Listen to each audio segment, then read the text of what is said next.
Baik, selamat pagi Bapak Rio Sanjaya selaku dosen yang mengajar mata kuliah Sejarah Arsitektur 1.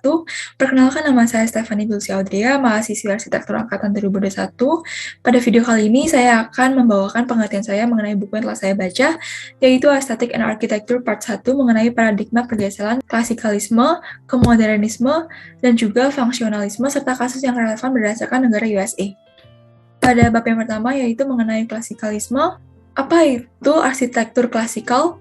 Secara garis besar sebagai yang dibangun dari dunia kuno. Arsitektur klasik terdiri dari sejumlah perintah dengan sistem pengaturan internal, 3 ordo diantaranya yaitu Doric, Ionic, Corinthian, dan juga 2 lainnya yaitu Tuscan dan juga Composite. Arsitek dan seniman Renaissance melihat kembali ke zaman kuno untuk menafsirkan seni dan juga arsitektur zaman dahulu. Baru-baru ini dalam arsitektur dari abad ke-18 hingga abad ke-20, yaitu neoklasisme, telah berusaha untuk membangun di atas fondasi yang diletakkan oleh peradaban besar di dunia yaitu Yunani dan juga Roma. Pertimbangan teoretis arsitektur pun muncul dari praktiknya. Dorongan membangun secara alami menimbulkan pertanyaan tentang bagaimana praktik dari kegiatan itu harus dilakukan? Ahli teori ini memperhatikan hal-hal yang lebih umum bahwa adanya Vitruvius yang merupakan arsitek klasik dan juga penulis pertama yang diketahui mengembangkan teori arsitektur pada tahun 27 sebelum Masehi, bahwa arsitektur harus mengandung formalitas, utilitas, dan juga venustas. Namun, ia tidak memberikan penjelasan tentang bagaimana masing-masing berkontribusi dan meninggalkan bagian penyusun yang terisolasi satu sama lain. Konsep bangunan sebagai tujuan melayani bagian integral dari respon estetika yang kita miliki di hadapannya, yang akan memberikan pandangan kepada arsitek, penonton, dan juga filsuf tentang pentingnya dari kejelasan desain arsitektur.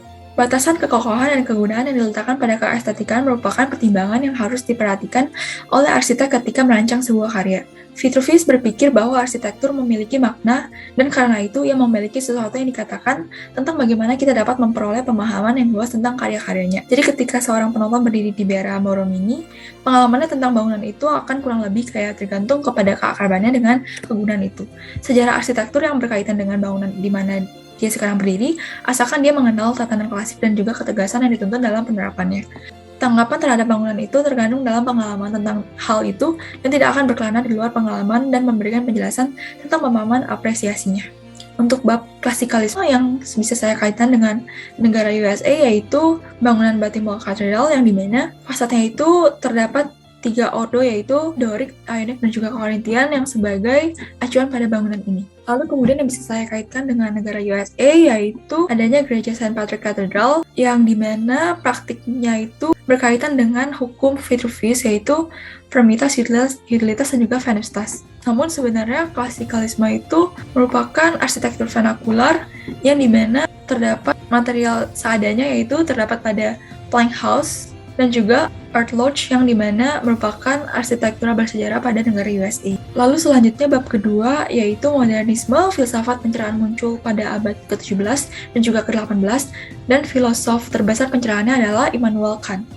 Terdapat 3 kritik dari filosof Kant yang bertujuan untuk memberi penjelasan tentang rasionalitas yang diterapkan dalam 3 domain berbeda yaitu teoretis, etis, dan juga estetika. Pandangan tersebut merupakan pandangan skeptis yang menawarkan moralitas hingga politik. Dalam bab ini terlihat modernisme sebagai perkembangan pemikiran yang muncul pada masa pencerahan. Ada pula pemahaman dari pengalaman, akan tetapi arsitektur modernisme mempunyai unsur dan pertimbangan yang logis.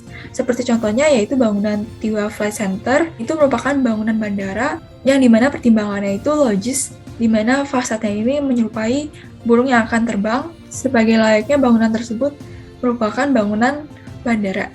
Dan juga bangunan Walt Disney Concert Hall, yang dimana bangunan ini dibangun dengan fasad yang seperti berjanji dan juga menari yang merupakan bagian pada concert hall.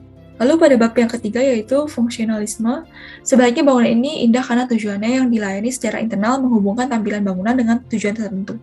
Masalah itu mencegah dari cara berpikir bahwa arsitektur hanyalah pengaturan formal, bidang, volume, garis, dan lubang atau keindahan murni. Fungsionalisme diturunkan dari nasionalisme struktural yang benar-benar mengabaikan pertimbangan estetika sama sekali. International Architecture Modern sebuah deklarasi yang menekankan pengertian bangunan daripada arsitektur berusaha menempatkan arsitektur bukan dalam konteks seni, tetapi dalam konteks ekonomi, politik, dan juga ilmu sosial. Menurut konsepsi fungsi yang ditentukan secara sosial, kita tidak perlu memperhatikan bagaimana bangunan itu dilihat. Oleh karena itu, bangunan merupakan produk dari fungsinya yang dapat memfasilitasi aktivitas yang dirancang dengan baik. Seperti contohnya pada negara USA, yaitu bangunan T-Wave Flight Center yang merupakan bangunan bandara yang fungsinya sebagai bandara, yang gimana fasadnya itu dibangun dibangun sejalan dengan fungsinya sebagai bandara, yaitu di mana fasadnya yaitu menyerupai bentuk binatang burung yang akan terbang. Kiranya sekian presentasi dari saya. Terima kasih.